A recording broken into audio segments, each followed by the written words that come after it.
हाँ sir, descriptive और ये एमसीक्यू दे दिए दोनों। हाँ भाई दीजिए। डीएसएसबी में किस पोस्ट का था? ये मैनेजर का था यार। मैनेजर का। इसमें आपका जो एमसीक्यू जो वाला जो आप एग्ज़ाम दिए, ये कितना क्वेश्चन आप कर पाए टोटल? लगभग कोशिश करी थी, छूट गए थे लगभग 20-25 छूट गए थे। लेवल क्या था प्रश्न का? मुश्किल था यार, मतलब लेंदी था पेपर बहुत ज़्यादा। क्या क्या आए थे? आपको स्पेसिफिक सब्जेक्ट था ना? नहीं कॉमन था।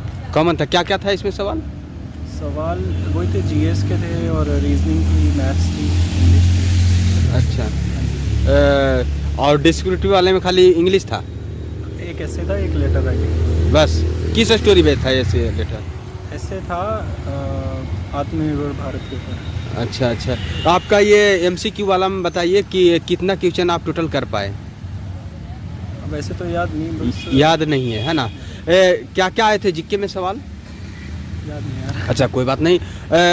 इंग्लिश में क्या क्या आए थे? ग्रामर से कुछ? नहीं, ग्रामर से नहीं, नॉर्मल सेंटेंस करेक्शन थे और एंटोनिम्स इन्होंने ये सब थे। मैथ में क्या क्या थे? मैथ में हर चीज़ में थे। मैं अर्थमेटिक एडवांस दोनों? सब कुछ। एडवांस भी था सवाल? एडवांस नहीं, arithmetic basic question. Basic question calculative था कि या तो इजी वे में बन जाना? मैथ्स ओके था कि रीजनिंग बहुत कैलकुलेटिव थी। रीजनिंग बहुत कैलकुलेटिव थी। हिंदी? हिंदी नहीं थी। हिंदी नहीं थी। इंग्लिश, मैथ और क्या था जीके? इंग्लिश, मैथ, जीके और रीजनिंग? रीजनिंग। रीजनिंग कैसा था? रीजनिंग बहुत ज़्यादा लेंदी था। यानी कि ऑल ओवर पेपर लेवल की आप लेंदी बहुत ज़्यादा पेपर था। लेंदी। इसमें मेरिट कैसे बनेगा सर ये? मेरिट कैसे बनेगा? हाँ, किस आधार पे? जिसके मार्क्स ज़्यादा होंगे उसका मेरिट का नंबर आएगा। जैसे जैसे आपका एक प्री दिए, प्री में आप क्वालिफाई कर गए, क्वालिफाई मार्क कितना था आपका? 135-36 कुछ थे। 135-36 आपका था। और ये जो डिस्क्रिप्टिव आप दिए, इसमें एमसीक्यू में कितना कर पाए आप? एमसीक्यू में लगभग नहीं, याद नहीं यार। अच्छा, कोई बात नहीं। अटेंडेंस छात्र का? लगभग 80%।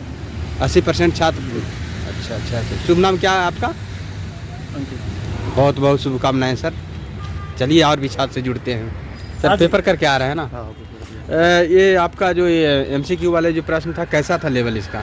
देखो, लेवल तो इजी टू मॉडरेट था। इजी टू इसके मॉडरेट? अंदर टाइम का इशू था। हाँ। तो जैसे कि रीजनिंग के अंदर 7, 8, 10 पजल थी।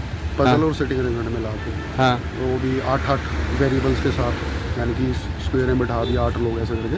हाँ। तो टाइम टेकिंग था। उसके अलावा मैथ्स भी कुछ क्वेश्चन तो बहुत ईजी थे, हाँ। लेकिन कुछ क्वेश्चन पॉइंट्स में भी थे, मतलब जिसको थोड़ा टाइम लग रहा था उसमें भी। मैडम बताइए। अच्छा, रीजनिंग? इसके अलावा रीजनिंग वैसे तो आसान थी, लेकिन 8-10 पजल और ये था, वो भी पहली सेक्शन में थे। हाँ। अब जो वहाँ फंस गया वो तो गया। अच्छा, क्योंकि कितना उसमें क्वेश्चन कर 40 पाए? लग रहे। मैडम बताएंगे। मैडम लगभग एवरेज मेरे 155 के आसपास थे।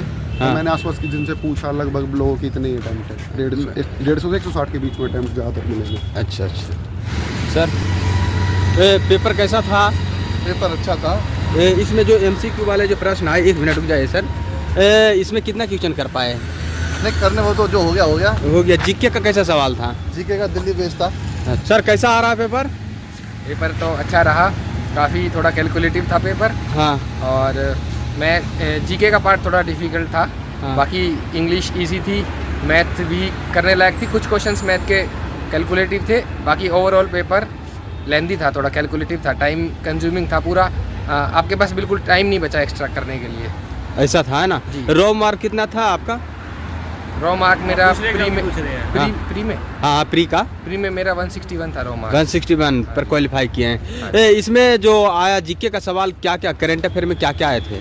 करंट अफेयर मेनली 2024 के आए थे। एड करंट के ज़्यादा क्वेश्चन नहीं थे, 2024 एक साल पुराने करंट अफेयर के थे। हाँ। और जीके का पार्ट काफ़ी डिफ़िकल्ट था। हाँ। जैसा कि कह सकते हैं नॉर्मल स्टूडेंट जो पिछले एक साल का करंट अफेयर्स पढ़ कर आया, उसके लिए कोई क्वेश्चन नहीं था। एक साल पुराने क्वेश्चंस थे जीके के। अच्छा, आप इसमें जो इंग्लिश जो देखे सवाल, इसमें ग्रामर से भी कुछ आ रखे थे? हाँ, इंग्लिश के अंदर ग्रामर, वोकैब और पैसेज सब कुछ था। इंग्लिश तो काफ़ी मतलब अच्छी थी। क्वेश्चंस, नंबर ऑफ क्वेश्चंस 202 घंटे में करने के लिए थोड़ा सा टाइम कंज्यूमिंग लेंदी होता है पेपर, 2 घंटे में 200 क्वेश्चन। बाकी ओवरऑल पेपर इजी था, सेटिस्फाइंग था पेपर। रीजनिंग रीजनिंग तो इजी था। रीजनिंग में क्या क्या सवाल आए थे? रीजनिंग में वही रीजनिंग में एक तो सीरीज़ वाले क्वेश्चंस थे और नंबर सिस्टम के थे और सिटिंग अरेंजमेंट्स के क्वेश्चंस थे। सिटिंग अरेंजमेंट क्वेश्चंस काफ़ी लेंदी थे, तो रीजनिंग के 50 क्वेश्चंस में से मतलब 40-45 क्वेश्चन इजी थे, करने लायक थे। इजी थे करने वाला। टोटल कितना क्वेश्चन किए एमसीक्यू में आप? टोटल मैंने 185 क्वेश्चंस किए हैं। डिस्क्रिप्टिव का पेपर दिए, इसमें लेटर कैसा था? कौन से मुद्दे पर? लेटर था एमसीडी कमिश्नर को अपने एरिया में मंकी मेनेस और मंकी कैचर्स को बुलाने के लिए, मंकी मेनेस हटाने के लिए था, ऐसे लेटर था। और ऐसे था आत्मनिर्भर भारत या डिफ़िकल्टी इन ऑनलाइन लर्निंग। और ऐसे था आत्मनिर्भर भारत पे। अच्छा अच्छा। ये जो डिस्क्रिप्टिव पेपर था 12 से 1? हाँ जी, 12 से 1 डिस्क्रिप्टिव था और 3 से 5 था जो सेकंड पेपर था ऑप्शनल वाला। अच्छा, फाइनल रिजल्ट किस पर बनेगा, किस बेस पर? आप फाइनल रिजल्ट मेंस के बेस पर बनेगा, दोनों एग्जाम। 200 नंबर का तो आपका रिटर्न पेपर था और 75 का डिस्क्रिप्टिव था, तो टोटल 275 में से मेरिट निकलेगी। 270। शुभ नाम क्या हुआ सर? मेरा रोहित खंडेलवाल। बहुत बहुत शुभकामनाएं सर। दर्शक को आप अपना अनुभव शेयर करने के लिए। Thank you.